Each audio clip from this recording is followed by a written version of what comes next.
Alhamdulillah teman-teman yang dirahmati Allah Subhanahu wa taala, yang pertama kami mengucapkan terima kasih ya atas kehadiran teman-teman, atas semua upaya perjuangan teman-teman mengorbankan waktu, tenaga, pikiran, istirahat teman-teman semua di segala aktivitas teman-teman untuk hadir di tempat ini.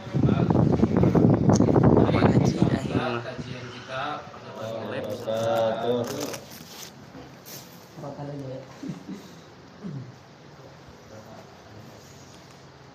أعوذ بالله من الشيطان الرجيم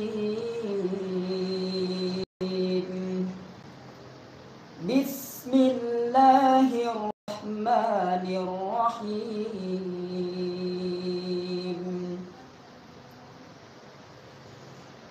يا أيها الذين آمنوا اتقوا الله حق تقاته ولا تموتن إلا وأنتم مسلمون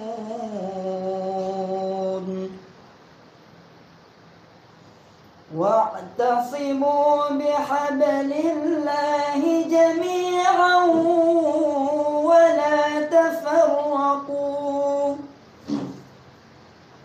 واذكروا نعمة الله عليكم إذ كنتم أعداء فألف بين قلوبكم فأصبحتم بنعمته إخوانا وكنتم على شفا حفرة من النار فأنقذكم منها كذلك يبين الله لكم آياته لعلكم تهتدون ولتكن منكم أمة يدعون إلى الخير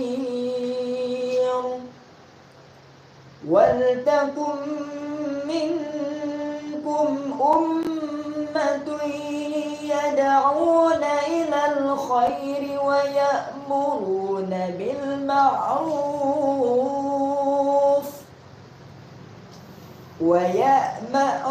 ويأمرون بالمعروف وينهون عن المنكر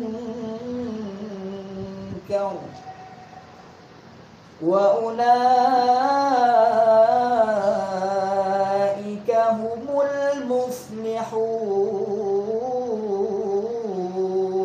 المفلحون صدق الله العظيم.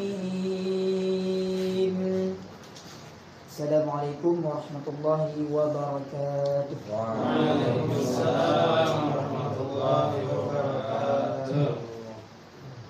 Allahumma hamdana bil Qur'an, Allahumma hamdana bil Qur'an. Jazakallahu khair Ustaz Salim yang telah melantunkan ayat suci Al-Qur'an yang begitu indahnya membuat kita semua hanyut dalam lantunan ayat suci yang beliau lantunkan ya, Masya Allah. Semoga apa yang beliau baca dan kita yang mendengarkan mendapat limpahan pahala dari Allah Subhanahu wa taala. Teman-teman yang dirahmati Allah Subhanahu wa taala, pertama ada Kang Dedi, pembina Ngaji ID Kang Dedi. Yang kedua, saya selaku moderator Kang Abdul. Di samping kiri saya ada Kang Yuda. Ini ketua Ngaji umum, ketua pusat ya. Karena Ngaji ID insya Allah membuka beberapa cabang di pusat ini. Berbeda, selain seorang guru juga beliau ketua Ngaji ID di pusat ini. Di sebelahnya ada Kang Majid. Ya, Kang Majid juga kalau dari kepengurusan sekretaris juga trainer MDIG, kegiatan mengisi kegiatan-kegiatan pemuda remaja baik di sekolah maupun di pesantren. Sebentar teman-teman yang dirahmati Allah, kita tahu bersama fakta kekinian, fakta yang kita lihat secara jelas. Kita fokus pada pemuda, lebih spesifik lagi pemuda muslim, baik muslim ataupun muslimah. Bahwa saat ini kita lihat kemaksiatan di kalangan pemuda. Tidak hanya pemuda, bahkan sampai ke remaja, bahkan sampai ke anak kecil. Anak SD aja sudah maksiatnya itu udah level dewasa. Anak kecil maksiatnya tapi sudah level dewasa. SD udah maksiatnya level dewasa. Kalau dulu mungkin kita mengingat masa kecil kita dulu ya, yang sudah angkatan 90 itu bermaksiat itu malu-malu. Bahkan untuk sekedar ketemu cewek misalnya itu nafkah itu ya harus izin dulu ke orang tuanya di rumahnya, malu lah gitu. Kalau tidak orang juga malu. Kalau sekarang sebaliknya itu nggak ada rasa malu. Ketika para pemuda lebih khusus kaum muslimin bermaksiatnya itu luar biasa, sudah tidak ada malunya lagi. Juga dengan aneka jenis maksiat yang beraneka macam. Jelas banget, mulai dari yang misalnya pacaran atau judi online atau judi biasa nggak online ya, judinya di dunia nyata atau di pasar malam. Apalagi tuh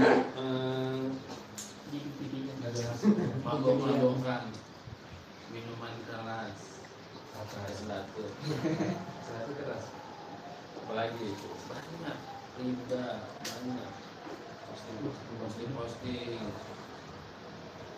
pornografi, sampai berzina itu adalah hal yang lumrah saat ini. Di Jakarta, di Bekasi, pemuda masih berzina itu aneh. Kamu kok nggak relate dengan pemainnya. Yang bikin parahnya lagi, mereka itu dalam arti nggak ada penyesalan, jadi biasa aja, bahkan diumbar pun nggak ada rasa takut atau menyesal gitu. Nah, kita ingin mencoba teman-teman mengantar fakta-fakta pemuda baru saat ini yang akan kita kupas. Nanti kita bikin dengan 3 ada diskusi ya teman-teman. Saya sudah siapkan kertas ini digunakan untuk menulis pertanyaan. Jika malu untuk bertanya secara langsung, kalau mau bertanya secara langsung juga boleh. Namun jika mau opsi yang kedua yaitu ditulis pertanyaannya juga boleh ya teman-teman ya. Silahkan didengarkan dengan baik, dipahami. Kalau ada pertanyaan tanya seluasnya agar keluar dari sini mendapat banyak ilmu. Baik, kita langsung aja mulai. Yang pertama Kang Majid. Insya Allah Kang Majid akan memaparkan dari sisi akidah ya, sisi akidah dalam perspektif pemuda Bangka yang akan disampaikan pada Kang Majid. Saya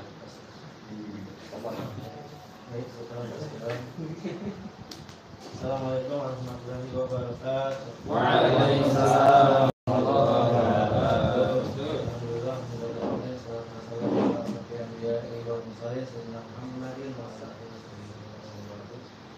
Alhamdulillah pada kesempatan hari ini ya dimana kita semua ya diberikan kesehatan loh Allah SWT. Baik, kaitannya dengan akidah ya, akidah dengan kebal dosa itu apa sih? Ya kan? Itu tadi ya kata Kang Abdul gitu ya. Jadi akidah ini adalah suatu ikatan simpul ya, yang dimana itu keyakinan yang pasti teguh ya terhadap Allah, Rasul, ya malaikat, kitab-kitabnya, ya dan Allah kayak gitu ya. Akidah Islam juga memiliki beberapa tujuan diantaranya untuk apa? Untuk memupuk dan mengembangkan dasar ketuhanan, ya kan? Memelihara manusia dari kemusyrikan. Yang dimana ini kemusyrikan ini bukan hanya terlihat ya, yang terlihat memakai keris, memakai batu giok, tetapi musyrik dalam hal dia itu mengidolakan ya, mengidolakan yang berlebihan terhadap suatu kaum ya, satu kaum yang benar-benar itu merusak kaum itu ya. Seperti halnya misalkan suka lagu apa, dia apa ya, saya pengen bisa dia kayak gitu kan. Di sini yang suka K-pop ada nggak? Bang Adrian ada? Masih. Musik itu tadi kan? Masih. K-pop gitu kan kayak, waduh, keren banget ya gitu kan. Nah, jadi akidah ya harus 100% ya, nggak boleh di bawah gitu kan. Karena apa itu? Berkaitan dengan ketuhanan gitu. Jadi Islam dimanapun berada ya harus akidahnya harus satu, nggak boleh lain. Kalau lain berarti akidahnya sudah rusak karena berkaitan dengan ketauhidan Allah Subhanahu wa taala. Jadi akidah Islam memiliki beberapa aspek, ya kan? Yang pertama apa? Ilahiyat. Ilahiyat itu apa? Membahas tentang berkaitan dengan ketuhanan, ya kan? Ketuhanan, bahwasanya Allah Subhanahu wa taala adalah Tuhan satu-satunya yang patut disembah, ya. Yang kedua, nubuat. Nubuat itu apa? Pembahasan hal yang berkaitan dengan rasul dan kenabian, yang dimana kita tahu bersama bahwa Rasulullah SAW dan Muhammad adalah nabi penutup, ya. Tidak ada nabi setelahnya, ya. Berikutnya ada ruhaniyat, yaitu pembahasan tentang yang berkaitan dengan hal gaib ya, seperti malaikat, setan dan jin kayak gitu ya. Sunniyat ya, pembahasan tentang apa? Yang berkaitan dengan dunia gaib, ya kan? Seperti surga, neraka, alam kubur gitu ya. Jadi akidah itu diibaratkan apa? Akar ya, akar sebuah pohon yang tidak bisa kelihatan oleh kita ya. Misalnya apa? Yang paling penting ya, yang paling penting itu apa? Ya, bila akidahnya bermasalah ya, yang terpenting adalah bila akidahnya bermasalah, biasanya keluar dari apa yang disampaikan seseorang itu bermasalah juga, ya kan? Pasti gitu. Kalau dia bermasalah, akidahnya pasti apa yang dia ucapkan, dia mau ngomong apa sih misalkan yang berkaitan dengan tauhid, Rasulullah SAW, akidah dan sebagainya itu kayak bukan gitu ya. Walaupun dia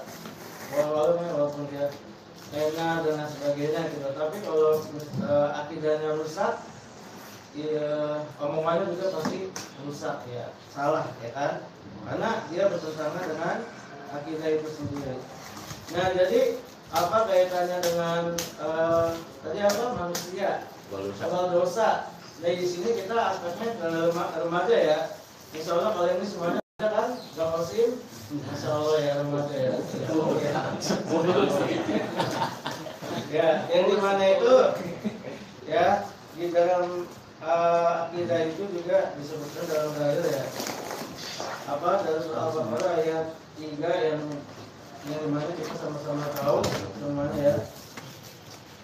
Ya, bismillahirrahmanirrahim. Alladzina yu'minuna bil ghaibi wa yuqimuna sholata wa mimma razaqnahum yunfiqun. Ya kan? Kalau dari topik kita kaitan dengan akidah dengan tadi, tema kita itu pemuda kebal dosa atau manusia kebal dosa atau remaja kebal dosa itu kita lihat dari situasinya ya. Kalian pasti tahu ya kalau misalkan buka HP itu bukan hanya game, tapi kan update berita juga kan, Kang Adrian, bukan hanya K-pop, ya kan, kayak gitu ya tadi ya. Kan udah tobat ya?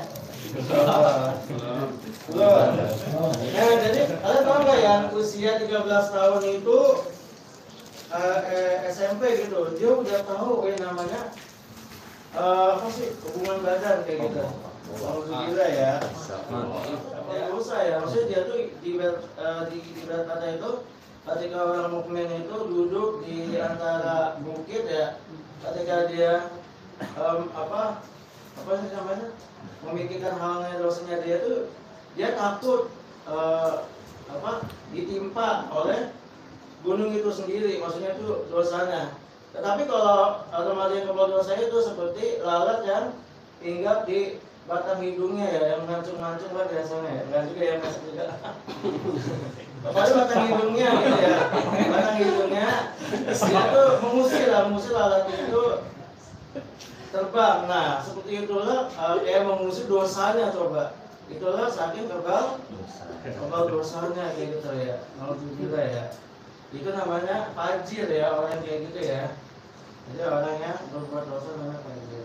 Nah, bagaimana sih para remaja ini kok sepertinya kebal dosa gitu ya? Apakah dia tidak tahu dan sebagainya? Berarti yang pertama apa?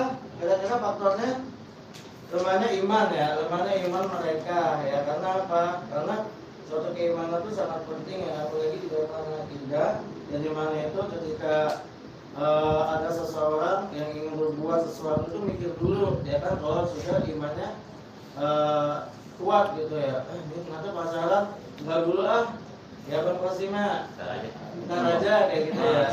Insya Allah tuh insya Allah awal itu bisa melihat Allah tuh pantas buat anak kan, anak hafiz gitu ya. Nah kalau sekali imannya lemah ditinggal putus langsung sakit ya. Contoh doang ya. Terus dia langsung orang lain ya. Soalnya itu dunia tuh udah padat, udah nggak ada pengen terjun, alhamdulillah ya. Pengen terjun dari mall ya. Ya. Terus yang kedua apa? Karena tontonan yang tadi tuh, ada tontonan yang jadi tuntunan. Kayak tadi nonton K-pop, Hollywood, apalagi tuh kayak gitu-gitulah ya. Coba itu ngajarin apa? Ngajarin tentang kebebasan, yang dimana itu aurat kemana-mana, bagi perempuan, Hollywood, semua itu pasti ya. K-pop apalagi Bang ya, apalagi kalau di Indonesia itu JKT ya, dia masih ya. Apa itu JKT? JKT48 ya? Apa ya? Ya, apa itu memang untuk kajian aja. Harus ada contohnya. Harus ada contohnya kan? Nah, apa sih yang dilihat oleh JKT itu di mata pelajaran kita tuh apa sih? Dia pasti bukan soalnya atau bukan? Pasti kan lihat wajahnya, pasti kan kita juga. Iya, coba. Ya kan? Itu yang membuat orang mahasiswa itu kayak biasa aja gitu, kayak KPI, nggak apa namanya, kayak mendukung semua gitu kan. Selama kalau kayak gitu di benit atau gimana, ini tidak ada channel dakwah di benit ya kan, tidak kayak gitu dibiarkan, tidak ada bunuh-bunuhan, yang salah dia sendiri. Jadinya tumpul ke bawah ya. Terus yang ketiga apa? Karena apa? Karena tidak ada sanksi yang tegas ya, tidak ada sanksi yang tegas. Maksudnya apa? Yang bisa membuat orang-orang itu jelas. Maksudnya diapain nih, ya kan? Harusnya diapain? Kalau misalkan cuma di penjara, nanti malah jadi apa ya? Berguru di penjara lagi, nanti saya kayak gini keluarnya malah tambah kayak gitu ya. Seharusnya dikasih efek jerah yaitu dengan apa hukum syariat ya. Tetapi dengan adanya hukum syariat ini harus pemerintah yang menegakkan Islam, masalah itu seperti itu, negara itu, ya kan? Jadi kesimpulannya kaitannya dengan para remaja pada saat ini yang berkaitan akidah tuh jauh banget ya dari syariat kayak gitu. Mereka mudah galau, apalagi sekarang antara Gen Z dengan Gen Alpha itu makin alay kayak gitu kan kalau menurut anak. Ya, zaman now sekarang itu kesimpulannya ya. Jadi memang akidah mungkin itu saja yang dapat saya sampaikan. Boleh bertanya, boleh kan, silakan.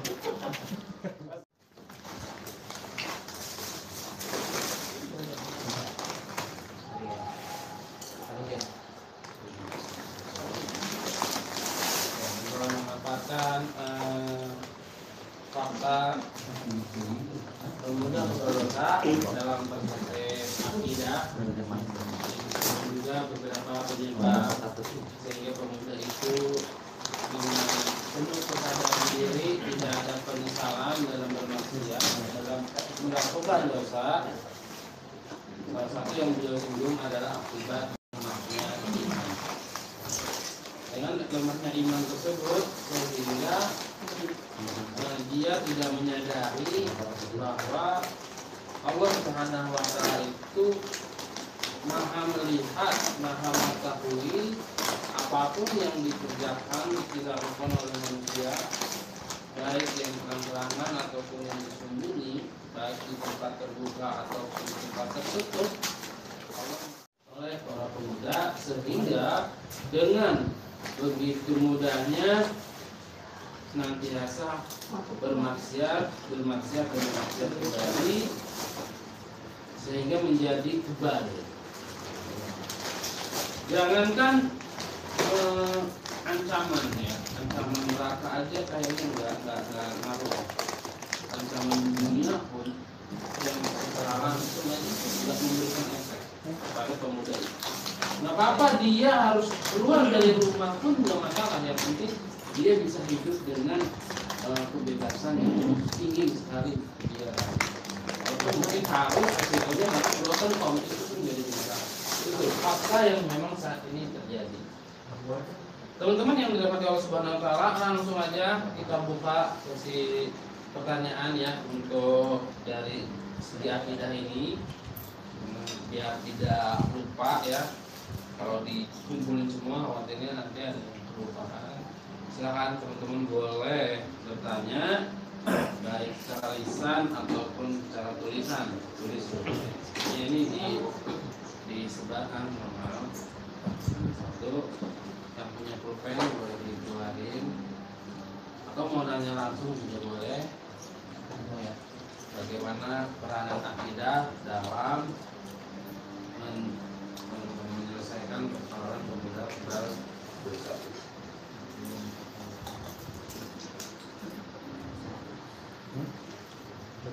Penulisan juga boleh ya. Silahkan.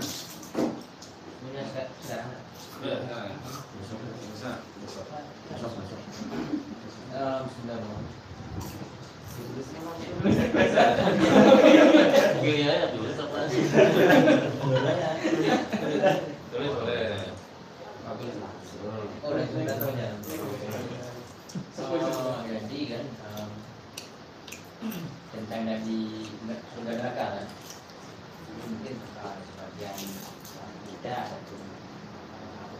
enggak kenapa tidak mempercayai ataupun tidak berlari takut terhadap mereka anggap besar bilang karena itu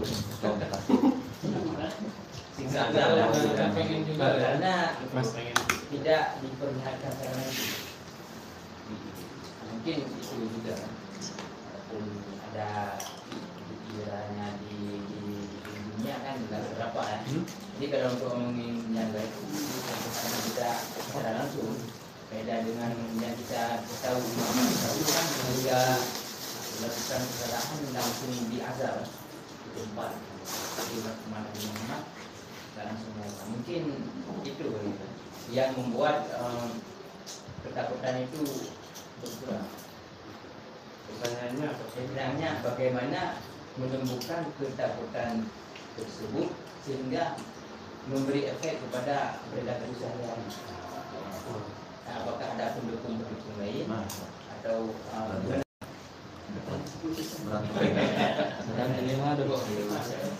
daging semua pertanyaannya. kalau kita debat, saya debat pertanyaan hari mana sudah kan rata kan? Orang nggak kelihatan.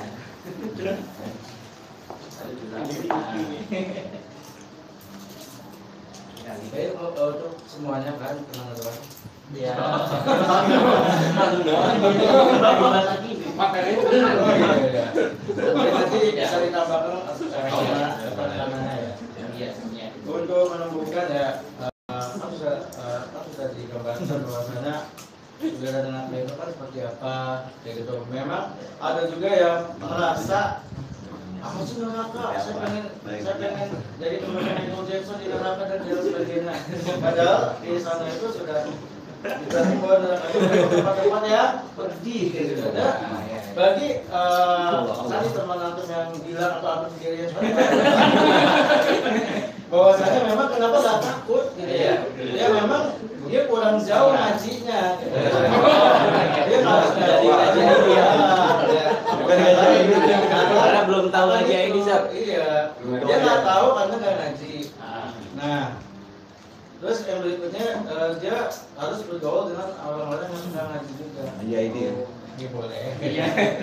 Nah, jadi intinya kenapa dia nggak takut, kenapa dia apa sih namanya kayak gimana kayak gitu ya, karena memang mungkin dia itu diuji di dunia ini memang dia tuh merasa nyaman gitu, nggak sholat merasa nyaman, nggak zakat fitrah merasa nyaman kayak gitu.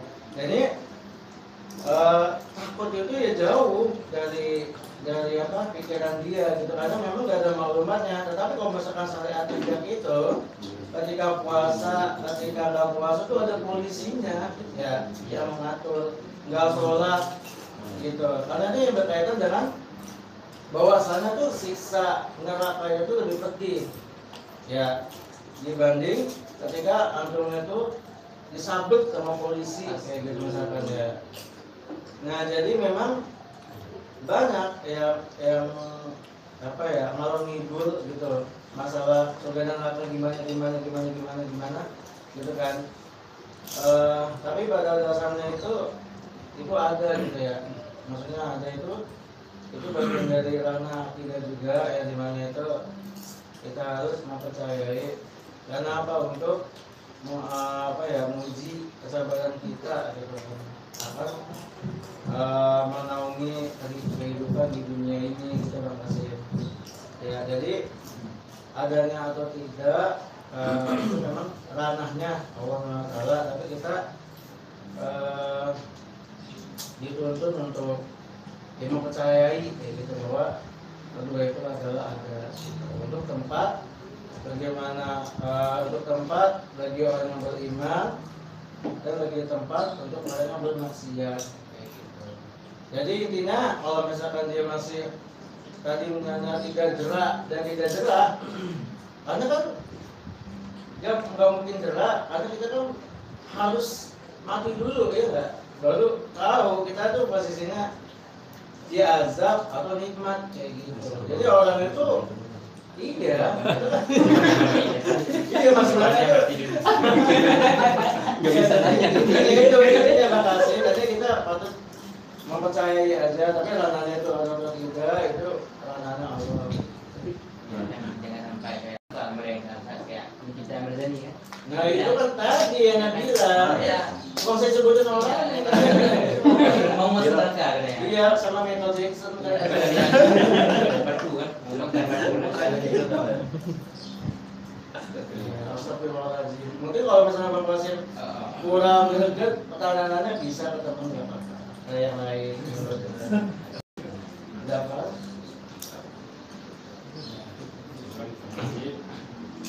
Sebelum lanjut, kalau teman-teman ada yang mau bertanya lagi, silakan.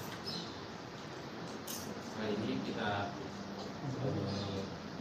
ubah dulu yang konsepnya biar materinya cukup komprehensif dan banyak. Ini pertanyaan juga bahannya itu banyak, itu kita selesaikan dulu materinya. Itu kita buka lagi kalau banyak. Cukup puas tentang puas ya. Sangat.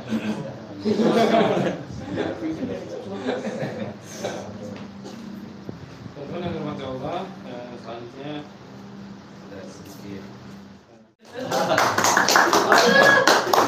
Bulan persiapan mohon maaf kalau teman-teman yang dibutuhkan Rasulullah. Kita lanjutkan lagi. Materi yang kedua masih temanya tentang pemuda bekal dosa. Kita akan lihat dalam perspektif syariah seperti apa. Insyaallah akan dibawakan langsung oleh kami. Semoga kami Bismillahirrahmanirrahim. Assalamualaikum warahmatullahi wabarakatuh. Waalaikumsalam. Alhamdulillahirabbil alamin wassalatu wassalamu ala sayyidina Muhammadin wa ala alihi wa sahbihi wa man da'a bi da'watihi wa jazama bi tawfiqihi wa tarasama bi tawfiqihi wa asasan fiqhi kama yakni biasa amali Baik teman-teman semua yang dirahmati Allah Subhanahu wa taala, ya pada kesempatan pagi menjelang siang ini alhamdulillah salam kenal dari kita dari United ID. Bagi yang baru pertama kesini ada? Dari mana? Dari mana? Saya ini takut kuningan Jakarta Timur. Jakarta Timur. Cakung. Kalau ya. Ini dari mana? Terima kasih. Ya, alhamdulillah. Oh ada. Dari mana? Ahmad, Mas Joko. Oh, sebagaimana yang disampaikan di flyer ya, yang kita sudah share, temanya adalah manusia bekal dosa. Cuman tadi lebih spesifik kepada pemuda. Yang membahas manusia dan juga dosa, berarti kita akan membahas dua poin itu. Kalau tadi di perspektif akidah, nah sekarang kita akan bahas di perspektif syariat. Tapi sebelum ke sana, ada dua indikator di sana, ada manusia dan juga ada dosa. Kita harus tahu dulu manusia itu apa dan dosa itu bagaimana. Kalau teman-teman pernah belajar ilmu antik misalnya, ada yang jurusan PAI di sini, ada yang pernah kuliah jurusan filsafat, ada ya. Menurut ilmu antik itu katanya manusia itu adalah hayawan menarik. Manusia itu adalah hewan yang berpikir. Yang membedakan manusia dengan hewan itu adalah karena manusia itu bisa memiliki sebuah proses yang tidak dimiliki oleh hewan, yaitu adalah proses berpikir. Nah, berpikirnya manusia itu karena memiliki akal, teman-teman. Sebagaimana kita ketahui ya, Allah Subhanahu wa taala menciptakan manusia berbeda dari hewan itu karena manusia itu punya akal. Nah, akal ini bukan otak ya. Berbeda, tapi akal ini menunjukkan otak. Nanti akan kita bahas di pada saat kita tahu bahwa manusia, yang membedakan manusia dengan hewan itu karena ada akalnya, maka kita sering dengar ada manusia itu yang sempurna akalnya dalam Islam kan, ada yang belum sempurna akalnya, terus ada yang hilang akalnya, kan gitu ya. Hilang akalnya berarti hilang otaknya, tetap ada otaknya. Tapi ada disebut hilang akal, ada yang disebut sempurna akalnya, ada yang disebut belum sempurna akalnya. Nah, akal yang sempurna itu seperti apa? Itu biasanya kita bahas di kajian intensif Media ID, ya. Terkait bagaimana orang itu memaksimalkan potensi akal, sehingga akal ini bisa dipakai oleh seseorang untuk berpikir sampai akal ini bisa menjangkau sebuah keyakinan yang bahkan tadi disampaikan dari pertanyaannya Kang Kosip. Sesuatu yang tidak terlihat tapi ternyata bagaimana caranya bisa diyakini, itu hasil dari akal yang sempurna. Kalau akalnya belum sempurna atau hilang akal, itu nggak bisa diyakini. Sesuatu yang nggak kelihatan itu nggak bisa diyakini dengan akal yang tidak sempurna. Maka akalnya perlu punya akal yang sempurna. Bagaimana caranya kita bisa memiliki akal yang sempurna? Nah, itu ada dalam kajian-kajian di Ngaji ID, namanya level berpikir manusia. Ada beberapa macam level berpikir yang biasanya nanti kita bahas sama-sama. Nah, teman-teman, akal ini bisa membedakan antara yang benar dan juga yang salah. Misal contoh gitu, 1 tambah 1 sama dengan berapa? Bang Kosim? 11. Gak ada sama dengannya soalnya. Ya, itu hal yang mudah. 1 tambah 1 itu sama dengan 2. Kenapa kalau misalnya ada orang yang bilang 3 itu pasti disalahkan? Atau misalnya teman-teman misalnya ada dalam sebuah kondisi 1 tambah 1 kata dosennya itu atau kata gurunya 1 tambah 1 sama dengan 3 ya, pasti muridnya dalam hatinya, dalam pikirannya itu akan menolak itu karena akalnya itu berfungsi di sana. 1 tambah 1 itu sama dengan tetap 2. Mau di seperti apapun 1 tambah 1 sama dengan 2. Maka itu adalah sebuah kebenaran yang dibenarkan oleh akal. Nah, akal ini berfungsi untuk melakukan sebuah tindakan, menjudge ini itu benar, ini itu salah, menjudge ini itu baik ataupun ini itu buruk. Maka pada saat seseorang itu punya akal yang sempurna, kalau orang itu bisa berpikir, orang itu bisa melakukan berbagai macam tindakan. Contoh misalnya, di depan kita ada apa ini, keripik pisang sama apa ini ya, pangsit ya, kue bawang. Pada saat kita lihat di sini ada keripik pisang dan kue bawang. Kue bawang itu. Kue. Iya, kue. Di Kita tahu itu kue bawang. Kue bawang Kalau biasa kue bawang ini ya. nggak ada bawang. Nggak ada bawang. Itu daun bawang, Bang. Iya. Iya. Baiklah. Kue bawang. Kita bisa melihat dan kita akan mengambil sebuah tindakan mana yang akan kita ambil duluan gitu ya. Tentu pada saat kita mau mengambil duluan itu biasanya orang itu berpikir dulu, melihat misalnya lihat oh ini udah biasa nih misalnya keripik pisang, mau nyoba yang keripik bawang misalnya kayak gitu, gimana? Atau mungkin karena penampilannya dan sebagainya itu, sehingga orang itu akan melakukan sebuah tindakan itu berdasarkan hasil dari proses berpikir dulu. Nah, orang itu akan berpikir itu sesuai dengan pemahamannya.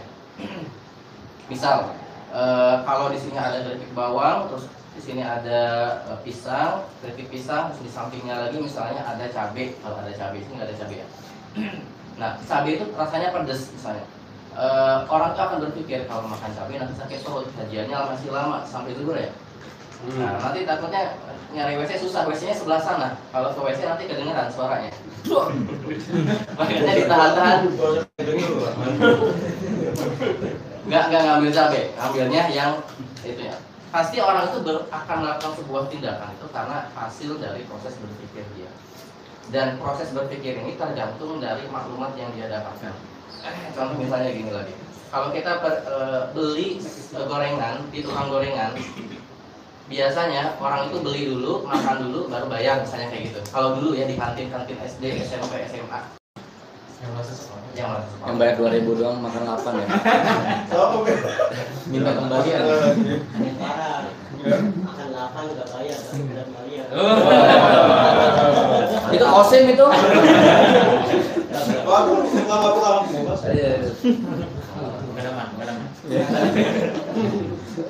Orang tuh akan ngambil dan dia itu akan bayar itu sesuai dengan pemahaman yang dia pahami.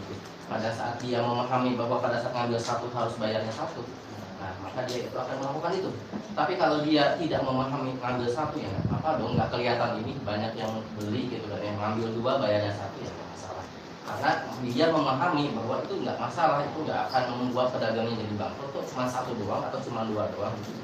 Jadi seseorang itu akan melakukan sebuah tindakan itu berdasarkan pemahaman dia. Maka dari pemahaman dia itu akan berujung kepada tindakan-tindakan yang akan dia pilih.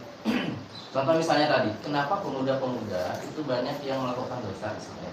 Karena bisa jadi dia itu banyak pilihan di antara para pemuda itu, tetapi karena dia tidak paham, akhirnya dia memilih sesuatu. Misal gini, kenapa sih para pelajar itu banyak yang ingin mendapatkan seorang gadis di sekolahnya misalnya, sehingga dia itu punya pacar. Kenapa sih?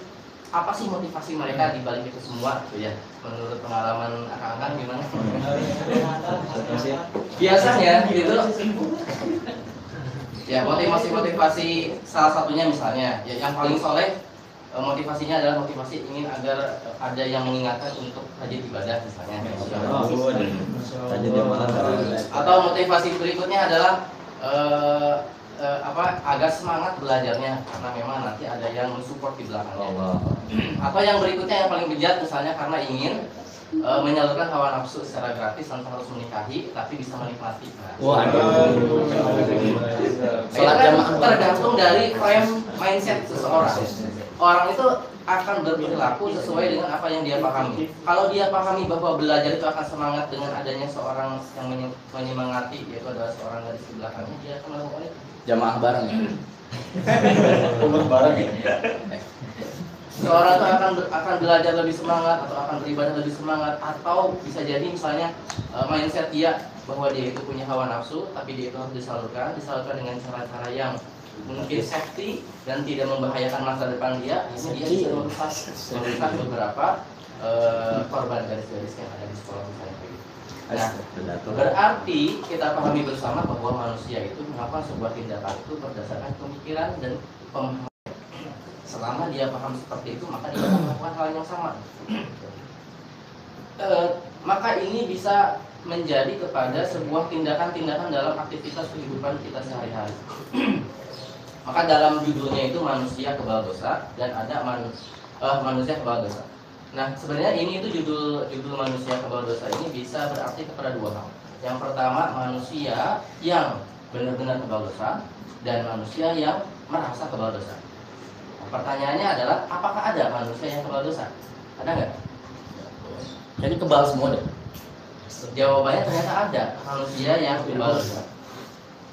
Siapa manusia yang kebal dosa? Manusia yang kebal dosa itu yang Rasulullah sampaikan di dalam hadisnya, ya, bahwa Rufi al-qalama an salasin. Allah itu mengangkat pena untuk tiga perkara. Siapa? Yang pertama adalah orang-orang yang tidur. Jadi orang tidur itu tidak dapat dosa. Iya. Lagi tidur, temannya sebelah kan di sini ada Kang Qasim sama Kang Nursalin ya. Tidurnya berdua ya. Satu selimut Kang, parah banget.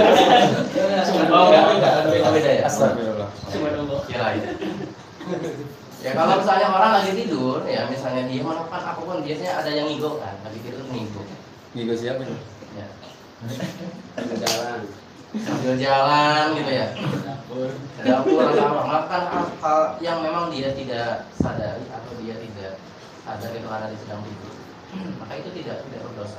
Yang pertama itu adalah orang yang sedang tidur. Yang kedua siapa? Adalah anak kecil yang belum balik. Anak kecil yang belum balik itu terhindar dari yang namanya dosa.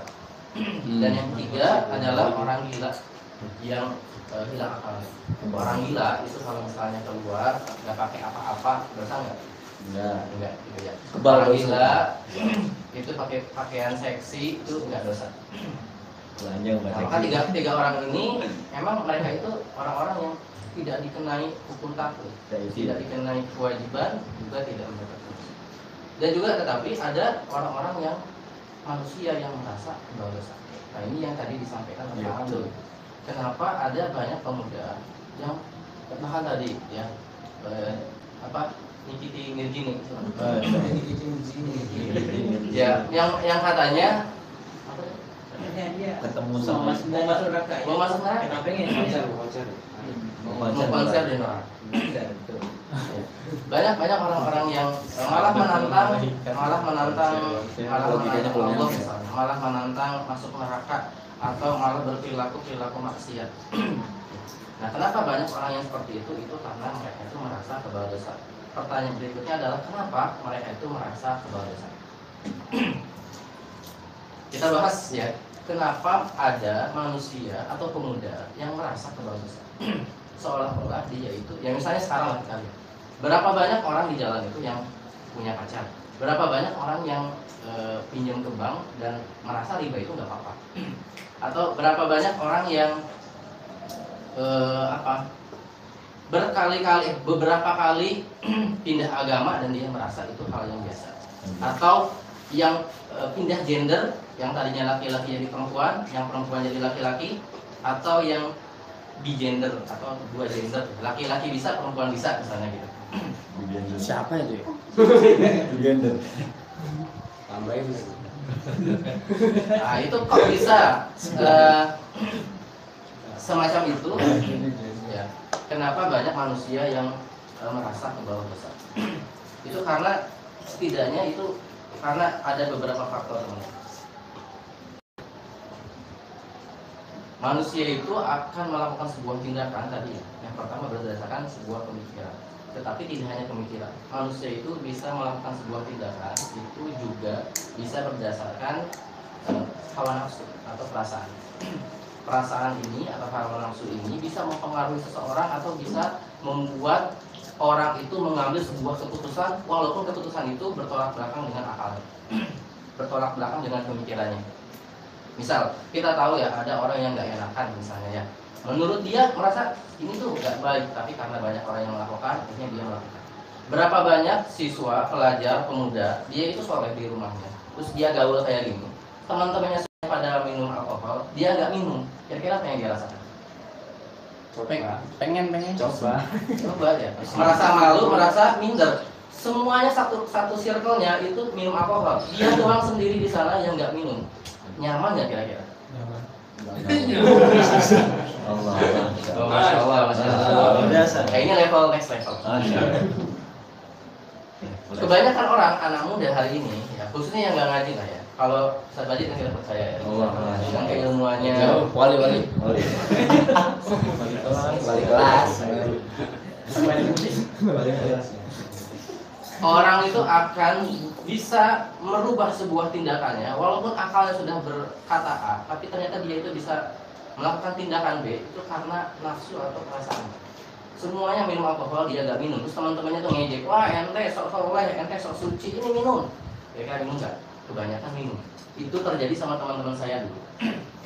Dan dia minum yang pertama mungkin biasa, terpaksa. Tetapi berikutnya itu akan menjadi sebuah efek nikotin atau misalnya efek tadi. Yaitu terjadi karena sebuah hawa nafsu atau sebuah perasaan yang menggiring seseorang itu melakukan sebuah tindakan.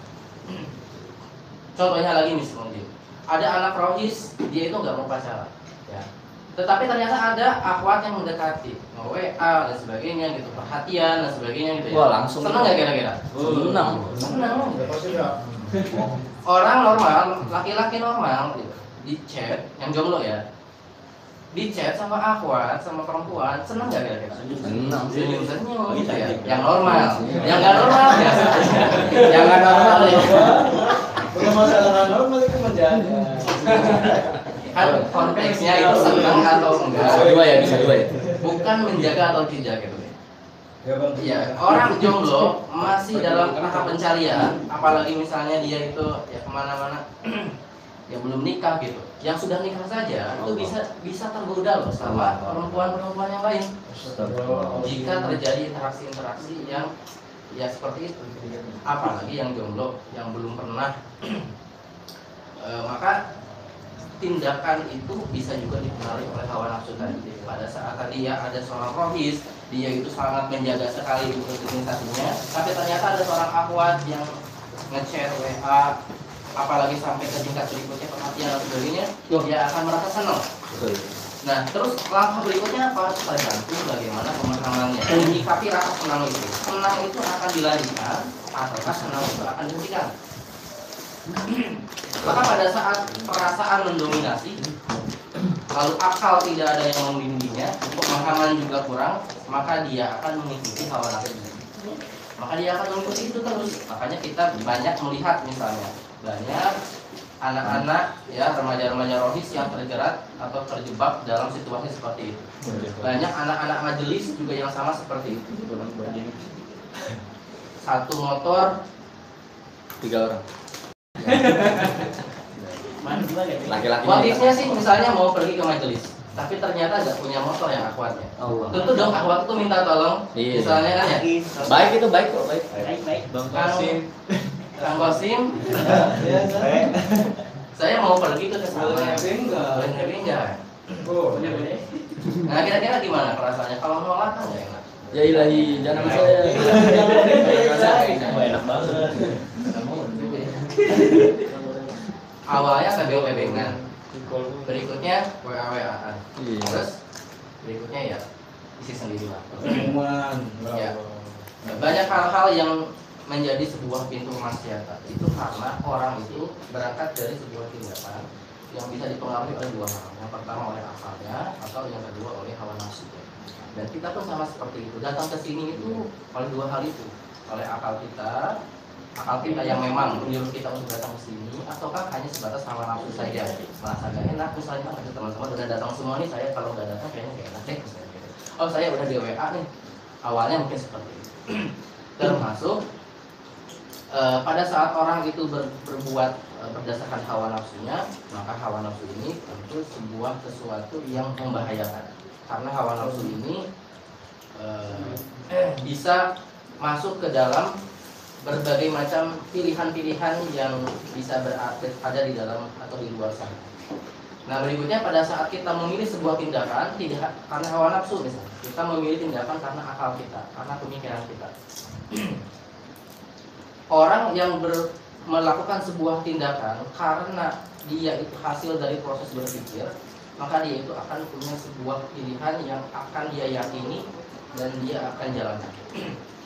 Orang yang melakukan sebuah tindakan karena proses berpikir itu bisa benar juga bisa salah.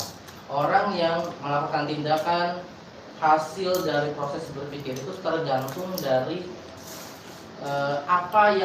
tergantung dari landasan bagaimana caranya dia berpikir. Contoh tadi, pada saat kita itu tidak memilih untuk pacaran, berarti itu hasil proses berpikir pasti. Hasil proses berpikir itu ada dua. Yang pertama ya berdasarkan akalnya semata, atau yang kedua berdasarkan keyakinannya terhadap sesuatu. Yang pertama berdasarkan akalnya semata, misalnya kenapa sih kamu nggak pacaran? Kenapa misalnya siapa? Adrian, kenapa nggak pacaran Adrian? Nggak punya uang misalnya, kayak gitu ya. Boros gitu ya. Itu kan memilih sebuah pilihan juga hasil dari proses berpikir. Bertanya juga kepada Kang Rijal, Kang Rijal kenapa sih nggak pacaran? Padahal Kang Rijal hafiz, ya imam, mudir di pesantren. Kenapa nggak pacaran? Luntur semuanya. Kenapa sih nggak pacaran misalnya? Pasti punya sebuah statement. Oh misalnya pacaran itu haram. Dua-duanya punya statement. Yang pertama karena nggak punya uang misalnya. Yang kedua karena memang pacaran itu haram. Kalau bisa dua ini beda. Yang satu mah nggak pacaran karena nggak punya uang. Berarti kalau punya uang pacaran. Iya dong. Yang kedua itu karena haram. Berarti orang itu akan melakukan sebuah tindakan, melakukan sebuah pemikiran itu karena sebuah landasan. Dan landasan itulah yang akan menentukan kita itu benar dalam bertindak atau salah. Pada saat kita itu menentukan sebuah landasan, maka kita harus menentukan landasan kita itu apa dalam melakukan proses berpikir. Landasan kita itu apakah karena sebatas tadi, ataukah landasan itu karena akidah. Sebenarnya tadi nyambung kepada yang sebelumnya. Maka seseorang itu akan bertindak sesuai dengan keyakinannya, sesuai dengan pemahamannya. Maka pada saat akidahnya kuat, seseorang itu akan yakin terhadap akidahnya, maka dia akan melakukan segala sesuatu itu sesuai dengan akidahnya. Lalu akidah itu nanti akan menghasilkan sebuah syariat, sebuah aturan. Yang namanya akidah, yakin terhadap sesuatu, tentu ada aturan-aturannya. Pada saat kita tahu handphone ini fungsinya adalah untuk telepon, untuk dipakai untuk alat komunikasi, alat gadget gitu ya, maka kita akan memfungsikan handphone ini sesuai dengan fungsinya. Termasuk manusia. Manusia ini Allah ciptakan juga punya fungsi. Maka manusia itu akan menjalankan fungsinya sesuai dengan akidahnya yang dia yakini.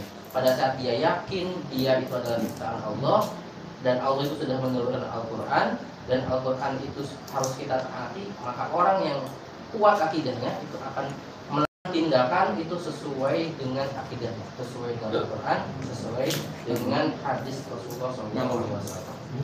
Nah, maka dari situlah kita memahami bersama bahwa orang itu tidak akan melakukan atau tidak akan merasa kebal dosa jika dia itu paham terhadap akidah. Tetapi orang itu akan merasa kebal dosa kalau dia itu tidak paham terhadap akidah. Dan orang yang merasa kebal dosa itu konsekuensinya adalah pelanggaran terhadap syariat. Dan konsekuensi dari pelanggaran terhadap syariat itu adalah dosa. Apa yang terjadi pada saat orang-orang itu melakukan dosa? Ya sebagaimana yang Allah Subhanahu wa taala sampaikan, "Zaharul fasad bima kasabat aydin nas." Akan terjadi berbagai macam kerusakan. Kalau Indonesia hari ini itu tidak baik-baik saja, berarti di sana banyak orang yang melakukan dosa. Kalau pemuda Bekasi hari ini tidak baik-baik saja, berarti di Bekasi banyak yang melakukan dosa. Termasuk kalau di dunia ini tidak baik-baik saja, kenapa isu Palestina tidak selesai-selesai? Kenapa perzinahan di Indonesia makin banyak? Kenapa kemarin itu ada adik kakak dizinahi sama 13 orang satu RT sampai hamil adik kakaknya? Itu kenapa bisa sampai seperti itu? Itu karena merasa kebal dosa dan karena hasil dari ketidaktaatan terhadap syariat. Itu dari anak. Wassalamualaikum warahmatullahi wabarakatuh.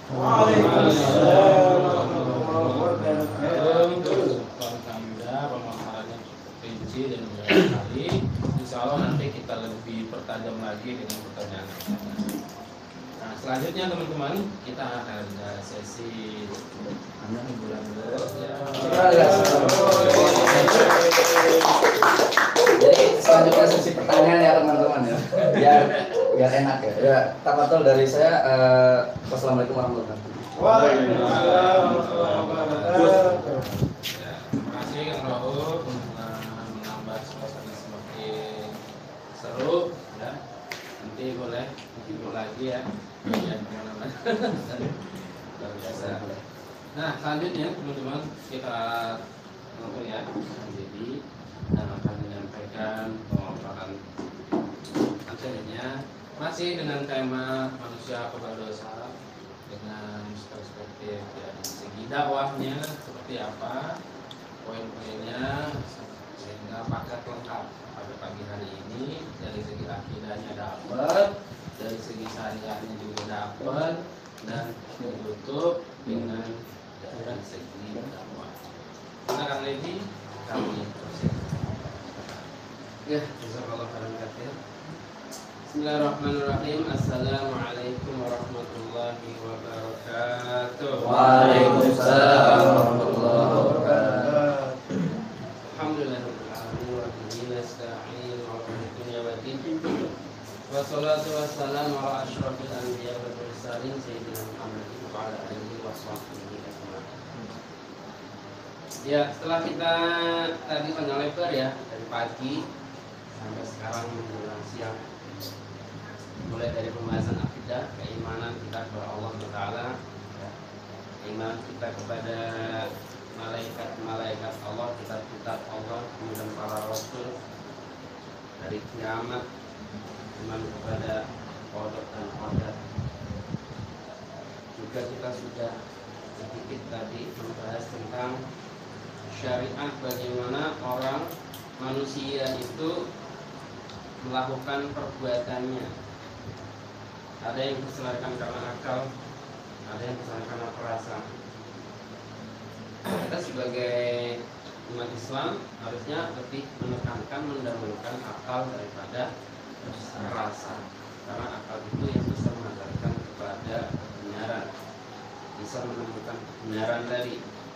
Ya, kalau Kang Qasim dari surga neraka ada atau tidak, ya, maka kalau orang itu berakal akan bisa menemukan kebenarannya meskipun nggak harus mati dulu.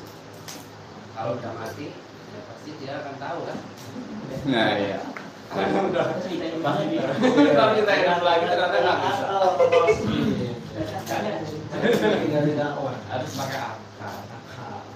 Nah, kita juga sebagai manusia itu ya harus berakal. Setelah berakal kita paham akidahnya, syariatnya, ya, maka konsekuensi daripada orang yang sudah paham akidah dan syariat, ya, dia tidak boleh diam saja. Kalau orang sudah paham itu harus ada konsekuensi selanjutnya yang Allah perintahkan. Ini kita anggap saja sudah beriman kepada Al-Quran gitu. Ya, imanan 100% kepada Al-Quran ya. Karena kita akan bahasnya langsung dalil. Karena akidah udah selesai. Anda sudah beriman 100% terhadap Al-Quran. Tidak ada keraguan lagi. Barang siapa yang ragu-ragu dengan Al-Quran, ya maka dia akidahnya berarti sudah salah, bahkan dia bisa dianggap sebagai kafir.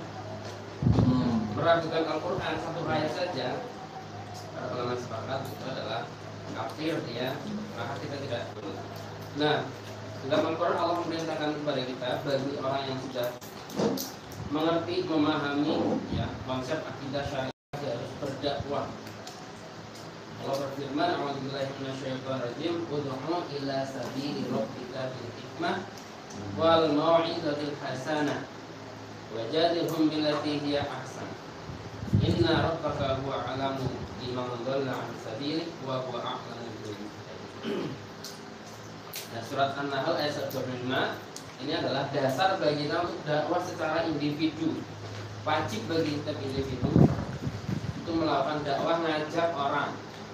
Makanya mungkin teman-teman di sini ada yang ngajak temennya, meskipun ada yang nggak datang, ada yang sakit, ada yang kecelakaan, ya, ada yang sibuk.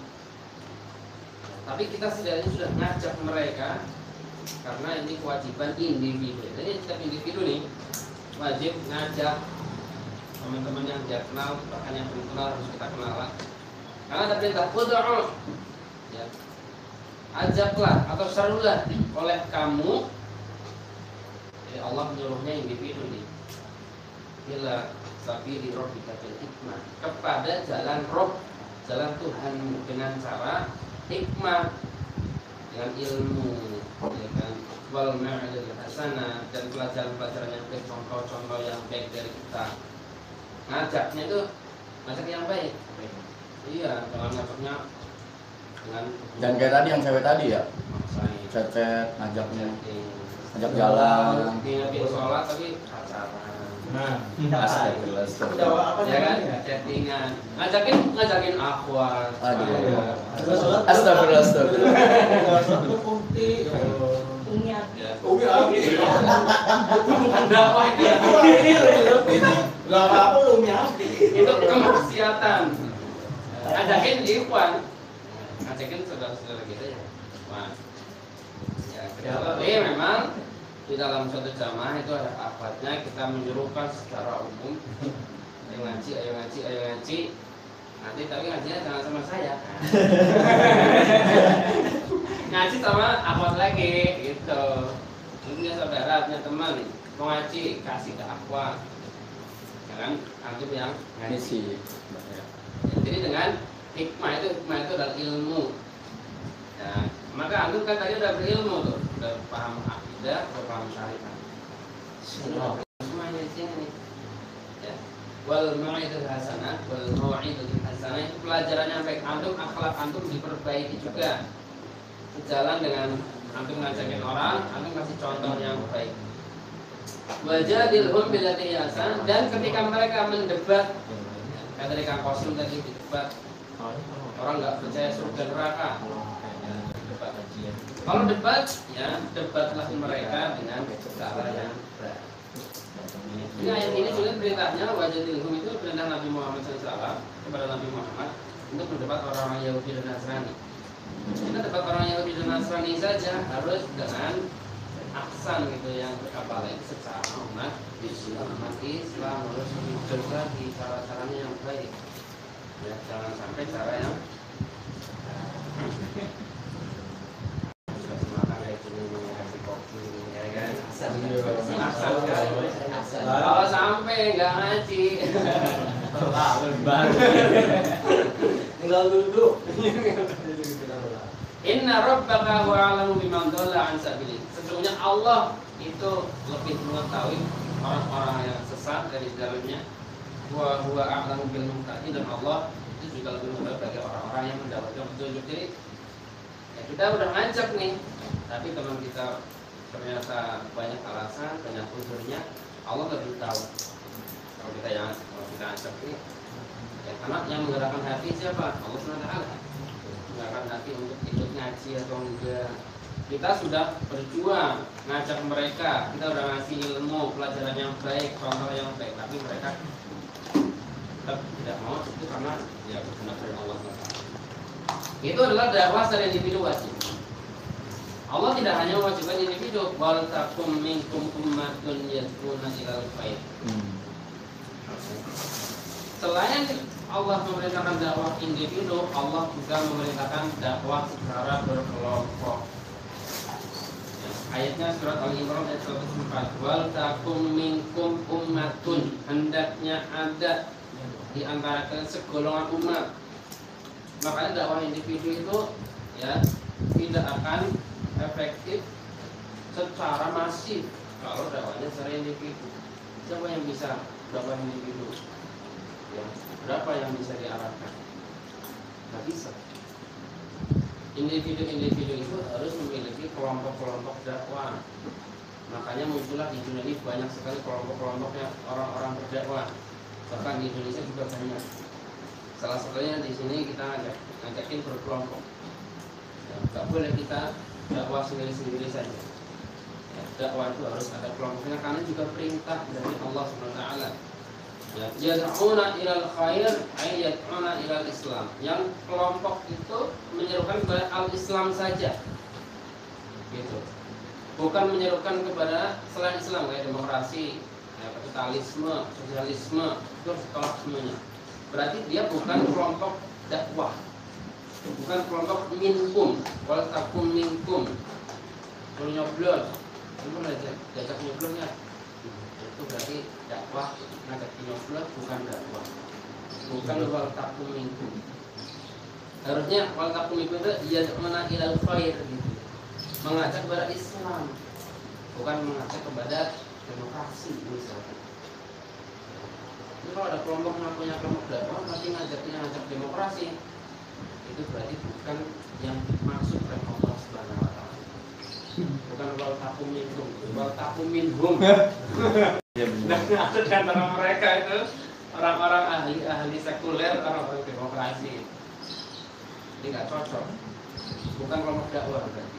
Yang dimaksud sama Allah. Meskipun mereka ngakunya adalah kelompok dakwah. Wa ya'muruna bil ma'ruf. Kelompok itu harus menyerukan kepada yang ma'ruf, mengajak kepada kebaikan, bukan mengajak kepada kemaksiatan tadi. Minum-minuman khamar, yang mengajak kepada perzinahan, mengajak kepada foya-foya. Bukan. Tapi ajaknya pada ma'ruf. Makanya barang siapa yang ikut kesini pasti diajaknya ma'ruf. Ajak haji, ya kan? Ajak orang ini. Itu kan bukan khamar ya. Ada snack punya. Banget. Halo. Yang jalan sekarang. Halal lagi. Ya, udah enak. Tempatnya juga enak. Ya, enggak kepanasan. Antum depan kipas panas. Astagfirullah. Kalau ada kita ini ngajakin kepada kekerasan, jangan mau.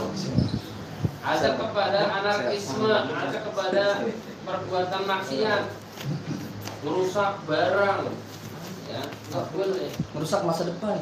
Merusak masa depan apa lagi? Itu berarti bukan kelompok yang dimaksud Allah Subhanahu wa taala. Wa yanhauna 'anil munkar, dan mencegah pada kemungkaran. Kelompok dakwah itu juga harus mencegah pada kemungkaran. Ya, perusakan-perusakan. Kemungkaran itu banyak, ada kemungkaran yang dihasilkan oleh individu, ya. Itu ya lingkupnya cuma rusaknya diri dia sendiri atau orang lain. Ada kemungkaran yang dilakukan oleh kelompok, ya, seperti mungkin yang kelompok-kelompok fans sepak bola, misalkan pernah tawuran, anak-anak geng motor, ya, anak-anak sekolah yang suka tawuran itu. Kalau kita ada kelompok itu harus mencegah itu. Ya, kelompok dakwah yang masuk Allah mencegah kemungkaran. Gimana caranya agar anak-anak SMA nggak tawuran? Datengin, ajak ngaji. Gimana kelompok-kelompok fans sepak bola itu biar nggak tawuran? Viking sama Persib, Viking sama Jack. Sekarang ada pimpinan Viking mau jadi pimpinan Jack. Iya ya. Ngomong apa saya itu Jack? Kira-kira mau nggak? Ya, coba itu. Datangi mereka, ya, anggota-anggota mereka, ajak ngaji sehingga mereka tidak mengajak kepada asobi dan banget. iya, ya. Wa ulaika humul muflihun. Orang itulah yang mereka yang ikut kelompok dakwah seperti itu, orang yang beruntung. Jadi kalau kita gabung dengan kelompok dakwah itu menyerukan kepada Islam saja, bukan menyerukan kepada demokrasi, sekulerisme, kapitalisme, sosialisme, yang tidak menyuruh untuk nyoblos. Kemudian dia menyerukan kepada makruh, mencegah kepada yang mungkar, itu adalah ya kelompok yang orang-orang isinya orang-orang yang ya. Mafhum mukhalafahnya gimana? Jadi orang yang tidak ikut kelompok itu enggak beruntung. Orang yang dakwahnya sendirian aja, saya nggak mau berkelompok, nggak beruntung ya. Menurut surat Al-Imran ayat 104, saya pengen dakwahnya sendiri, saya udah terkenal misalkan, follower saya udah banyak misalkan. Buat apa ikut kelompok? Nah itu namanya dia orang yang tidak beruntung. Nah kemungkaran juga ada yang dilakukan oleh siapa? Negara. Kemungkaran negara itu kemungkaran yang paling besar. Misalkan negara itu salah satu kemungkaran yang paling mungkar itu adalah negara tidak menerapkan aturan Allah, tidak menerapkan Al-Quran, itu adalah kemungkaran besar sekali. Makanya tadi dhaharul fasadu fil barri wal bahri itu dikatakan itu. Tampak kerusakan ya di daratan dan di muka bumi, yang di daratan dan di lautan. Ya, bima kasabat aydinas itu karena ulah ada tangan-tangan manusia kayak model-model Prabowo Gibran. Anggota DPR itu. Karena dia pimpinan negara tapi tidak menerapkan aturan Islam. Maka tampaknya kerusakan perzinahan di mana-mana tadi. Satu kampung memperkosa, ya 2 orang perempuan diperkosa satu kampung, bahkan keluarganya ada juga ya bersekongkol untuk memperkosa anak cucu-cucunya. Ya. Itu kemungkaran itu terjadi karena apa? Pemerintah mengabaikan. Banyak pengangguran kan, yang banyak pengangguran Gen Z, hampir 9 juta Gen Z di Indonesia pengangguran. Akibat dari Gen Z yang pengangguran apa? Ya terjadi kriminalitas.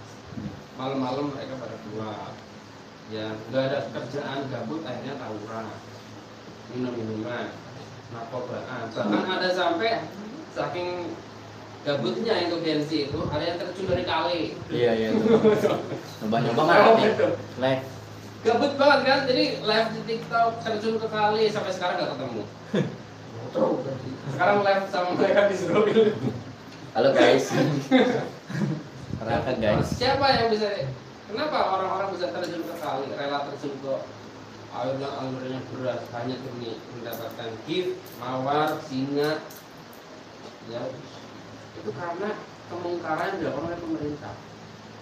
Nah, kelompok dakwah itu harus kelompok juga yang menyerukan mencegah kemungkaran yang dilakukan oleh pemerintah. Bukan kemungkaran yang individu saja. Berarti itu kelompoknya sangat luar biasa, berisi orang-orang yang luar biasa. Karena lawannya adalah juga lawan yang besarnya luar biasa, yaitu daulah negara. Ya.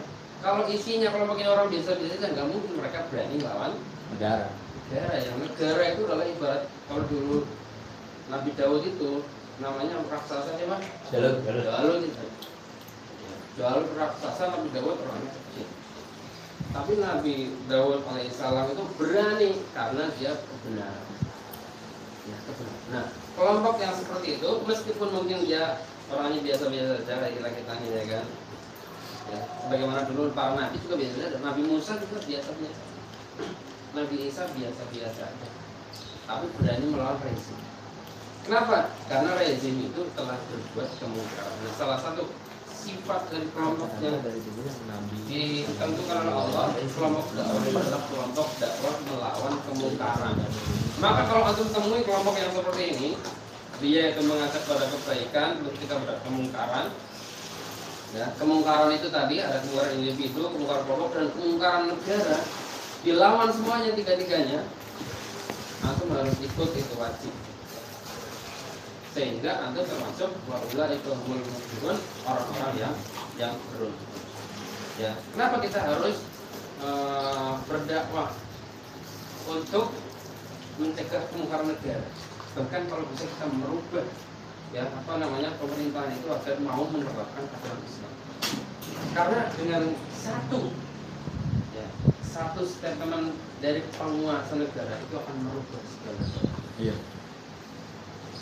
Dan itu juga satu cara Islam yang Rasulullah SAW itu ya utamakan ketika dakwah beliau di Mekah sampai ke Madinah. Beliau itu target utamanya adalah mendirikan institusi yang bisa menerapkan seluruh aturan Islam. Dan orang-orang kafir juga memahami agar orang Islam itu menjadi rusak semua, gimana caranya? Satu yang harus dirusak, yaitu pemerintah atau negara. Makanya di dalam hadis ya Rasulullah SAW bersabda, la tunqadanna ural Islam urwatan. Sungguh akan terlepas ya ikatan Islam itu, simbol-simbol Islam itu urwatan, sesimbol demi simbol.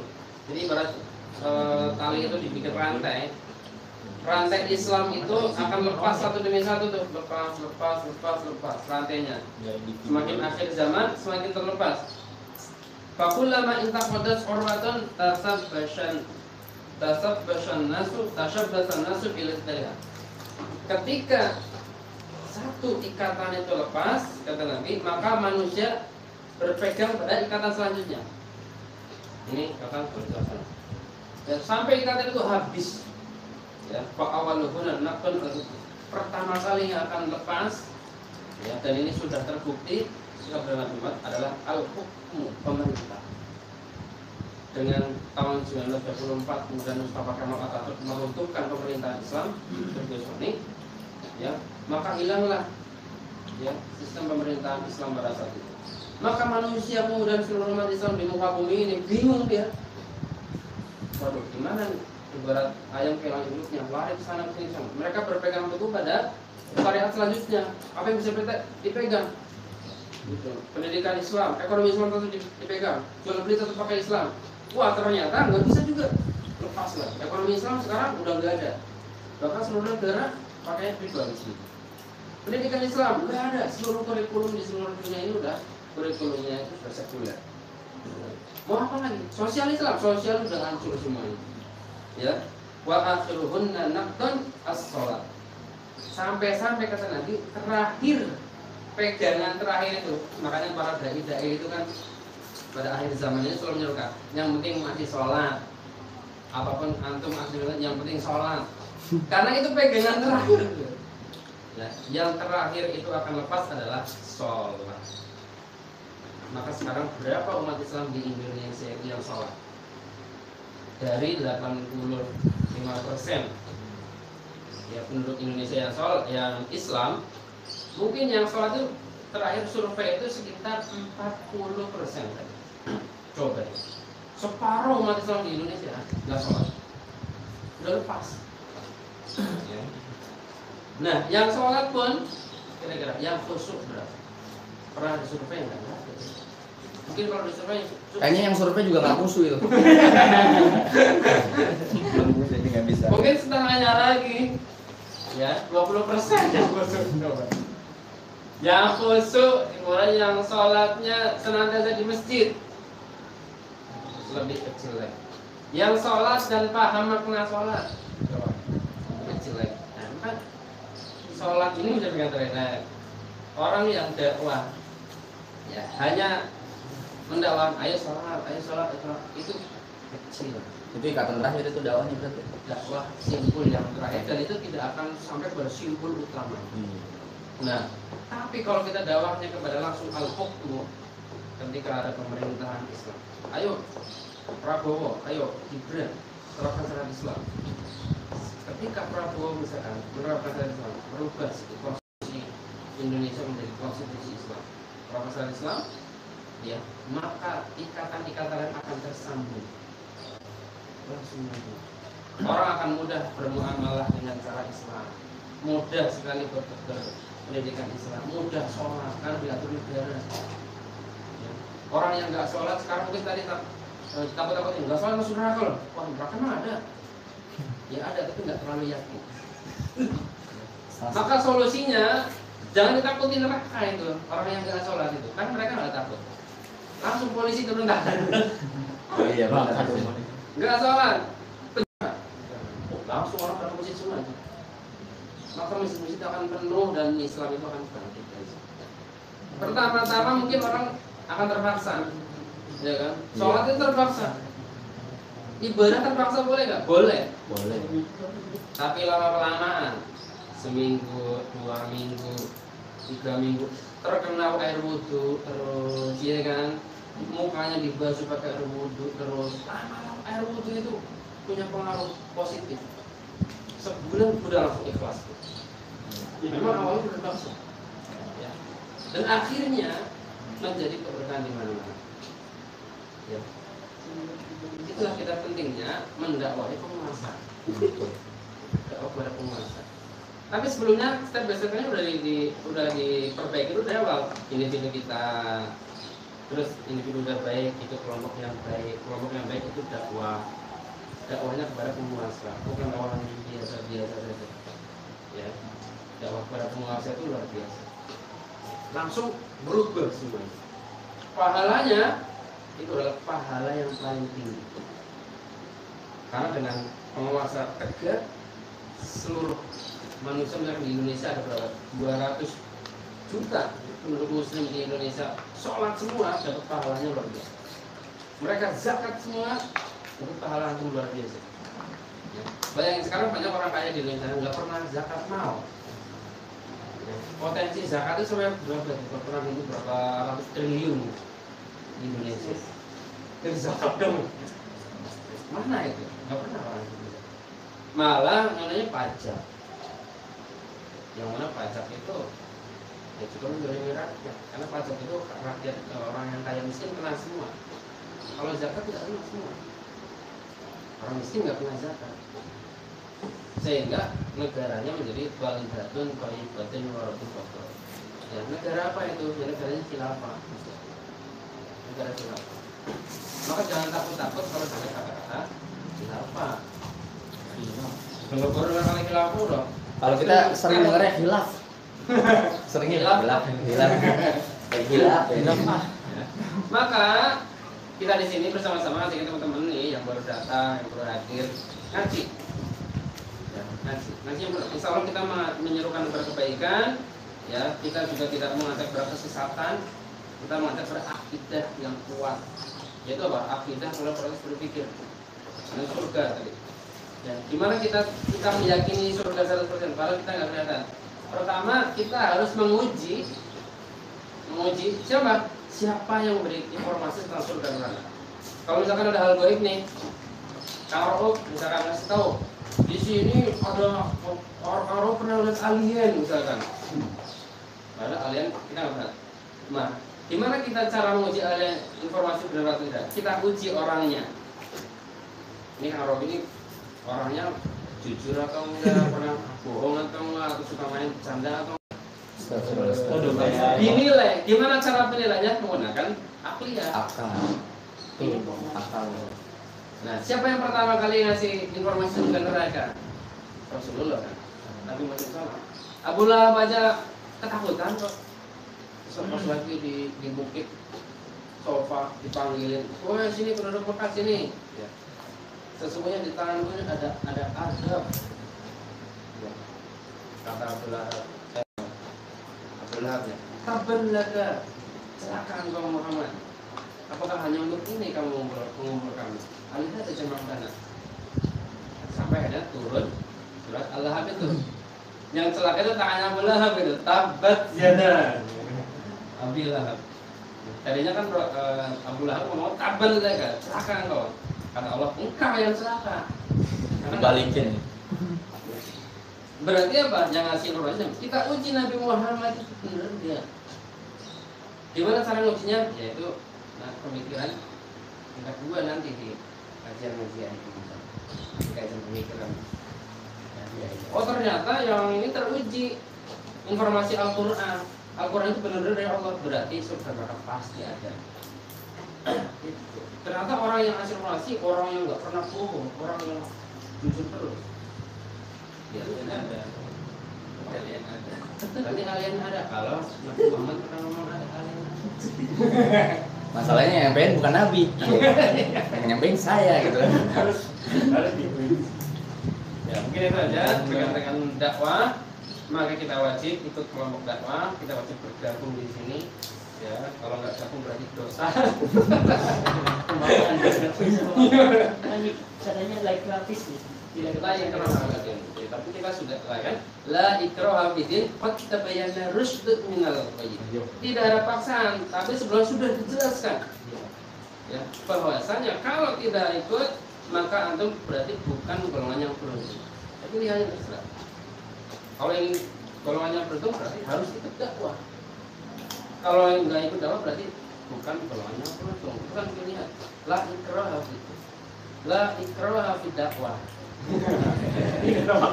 Tapi anda udah dikasih tahu konsekuensinya kalau nggak ikut dakwah tadi kerusakan ada di mana. Walau alam. Terima kasih.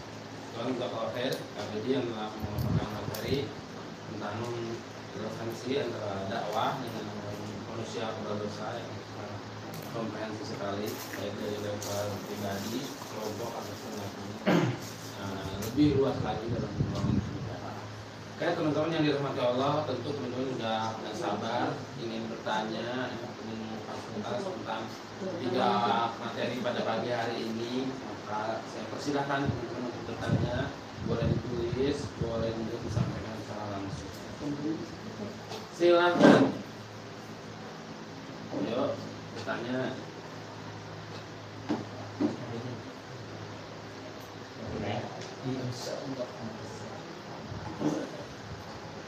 Kalau dalam perspektif saya tadi kan, jadi hari ini kan banyak dari para pemuda itu udah ngaji, udah tahu pacaran itu haram, Astagfirullah. riba itu haram, kemudian judul itu haram, gitu kan.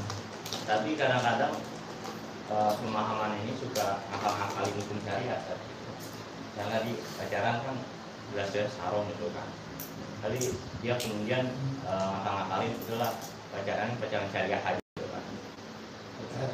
Sholat berjamaah. Iya, judul ya kan, judul kan jelas ya kan, jadi haram ya kan. Tapi kemudian dia maksudnya itu udahlah nanti hasil judulnya nanti sumbangin Palestina gitu ya. Bagus tuh. Saya termotivasi langsung itu. Kemudian yang riba ya kan, dia dapat keuntungan lebih, ya keuntungan lebihnya dia kasih buat santunin anak yatim. Mulia banget. Nah, bagaimana yang harus dilakukan oleh seseorang yang mempunyai tipikal seperti ini supaya dia itu terjaga dan terawat dari yang namanya ngakal-ngakalin tadi gitu kan. Karena yang namanya suka menyimpulkan sendiri gitu kan, sendirian kan bahaya juga gitu kan. Apalagi tadi masalah gitu kan. Itu sendirian. Astagfirullah. Dibantu kan dalam arti kita pengen bantu dia gitu kan. Takutnya kan dikhawatirkan kenapa-napa di jalan. Apakah di jalan atau seperti apa ya? Karena kan bahayanya lebih besar itu bahaya. Itu dia namanya khawatir. Tadi belum dikasih tahu khawatir nenek itu kan tahu. Ini siapapun itu nggak harus perawan kan. Oke. Terima kasih. Nah, ini kan sudah pertanyaan yang ini sering dialami. Dia curhat juga mungkin barangkali ya. Asik. Orang lain, ya dari yang langsung kita jawab dulu dari yang pertama tadi yang jawab itu juga ketika orang sudah paham dengan agama, sudah tahu hal haram, tapi dia dengan akal yang Allah berikan itu mencoba untuk ngakal-ngakalin, menerapkan dengan kebiasaan pribadi sehingga dia tetap melaksanakan hal-hal. Jadi sama juga ya. Juga dari Kang Husin, bagaimana teknis untuk mengajak pemuda yang mungkin contohnya tawuran lagi ada bisa apakah ikut tawuran dulu biar akrab gitu kan, atau gimana teknis uji. Nah untuk yang bisa nanti oleh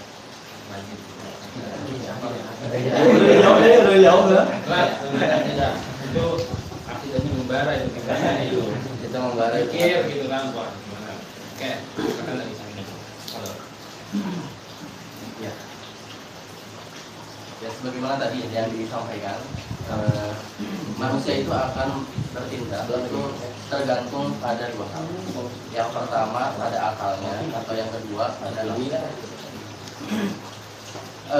Dua-duanya ini bisa, tetapi ada satu yang biasanya jadi dominan. Dan tergantung pribadinya, apakah yang menjadi dominan itu apakah dari hawa nafsu atau perasaan, ataukah yang dominan itu adalah dari akal. Contoh misalnya tadi ya yang disampaikan,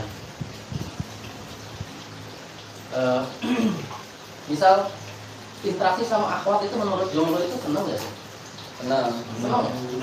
Tapi ya Senang atau ya? Bangsa gelisah. bahagia. Sebenarnya Ini agak lain mati nih. Beda deh. ya, menurut laki-laki normal ya itu senang. Gak normal berarti. Menyenangkan, apalagi kalau akhwatnya sesuai dengan ekspektasi dan speknya itu ya cocok lah. Tidak bisa dibayangkan. Jadi bayangin kan. Ya, itu fitrahnya. Karena Allah itu sudah menciptakan ya kita itu laki-laki ada perempuan dan keduanya ini adalah pasangan. Dan pada saat rasa seperti itu muncul, itu fitrah, yang wajar, normal. Tetapi di sana mana yang akan lebih dominan? Apakah yang lebih dominan berperan itu apakah perasaannya atau hawa nafsunya, ataukah yang lebih dominan itu adalah akalnya? Dan akal ini tergantung bagaimana landasan yang mendasari atau landasan yang dia pakai untuk berpikir. Misal kalau dia pakai akalnya,